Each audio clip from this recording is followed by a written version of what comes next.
عراق میں رہنے والی ایک عورت تھی. اس عورت کا خامد فوت ہو گیا تو 5 بچیاں یتیم تھی.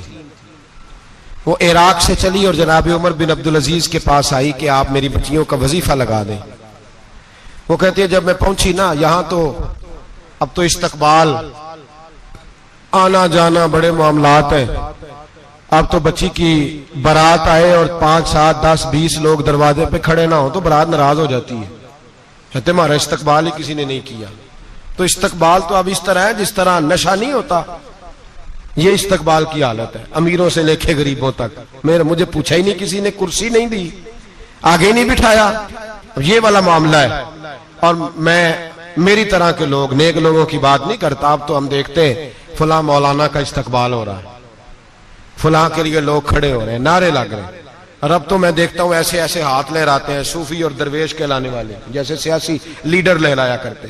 یہ کیا طریقہ ہوا؟ یہ کون سا طرز زندگی؟ میرے نبی پاک صلی اللہ علیہ وسلم نے فرمایا جو خواہش کرے کہ میں آؤں اور لوگ کھڑے ہوں وہ تو جہنمی ہے, تو دوزخی ہے. سارے وہی طریقے ہمیں اختیار کرتے جا رہے ہیں, وہی پروٹوکول ہے ہر جگہ. وہ لوگ جن کے دروازے کھلے ہونے چاہیے تھے وہاں بھی ہر وقت کے لیے معاملات طے ہو گئے. یاد رکھیں میرے نبی پاک علیہ الصلوۃ والسلام نے جو تعلیمات دی. حضرت عمر بن عبدالعزیز رحمت اللہ تعالی علیہ, عورت کہتی ہے میں پہنچ گئی, میں نے لوگوں سے پوچھا گھر کہاں ہے, تو کہا وہ جہاں بوری لٹک رہی ہے نا باہر ٹاٹ کا پردہ لگا ہوا ہے وہ حضرت عمر بن عبدالعزیز کا گھر ہے. کہتی ہے میں دروازے پہ دستک دی, ایک عورت نے دروازہ کھولا تو مجھے بی بی جان کے اندر بلایا.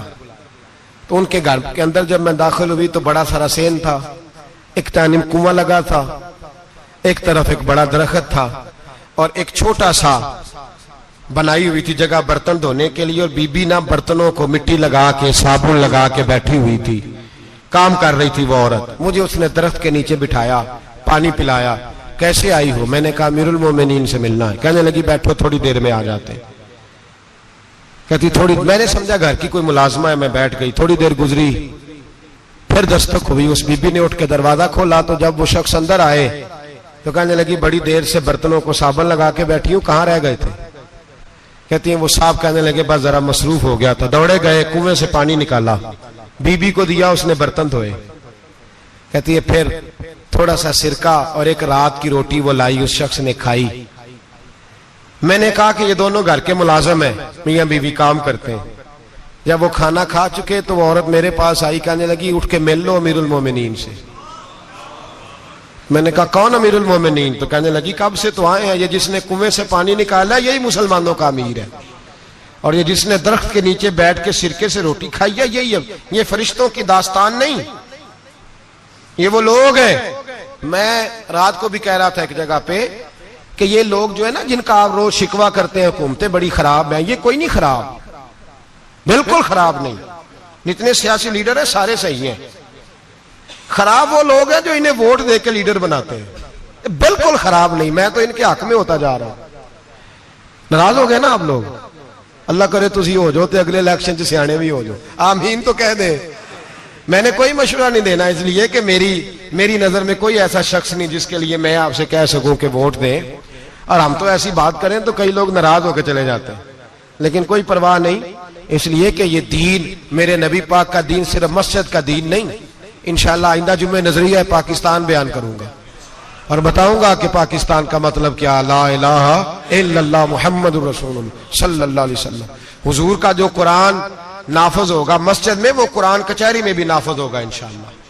اور وہ قرآن نافذ ہونے آیا ہے, اسمبلیوں میں وہی قرآن نافذ ہوگا انشاءاللہ. اور یہی چراغ جلے گا تو روشنی ہوگی. بیان کریں گے اور ڈٹ کے بیان کریں گے, آپ کو بتائیں گے. جو بات سمجھا رہا ہوں فی الوقت وہ سمجھے, مجرم وہ نہیں جو بڑا بن کے لوٹتا ہے, مجرم وہ ہے جو اس کو سپورٹ کرتا ہے, جس نے اسے بڑا بنایا ہے. یہ یاد رکھ لیں. ہماری کوئی بچت نہیں ہوگی, ہم سے پوچھا جائے گا. ہم سارے کچہری میں کھڑے ہوں گے, اللہ سوال کرے گا کہ تم بتاؤ تم ان کے مددگار کیوں بنے تھے, تم سپورٹ کیوں کرتے تھے, یہ پوچھا جائے گا اور ہم نے جواب دینا ہے. بہرحال عام دام پر سر مطلب جناب عمر بن عبدالعزیز رحمت اللہ علیہ کے وہ بی بی گئی تو کہنے لگی کہ یہ امیر المومنین نے کہا. وہ اٹھ کے حاضر ہوئی, کہا حضور میں عراق سے آئی ہوں, میرا خامد فوت ہو گیا, میری 5 بیٹیاں ہیں, وظیفہ لگا دے.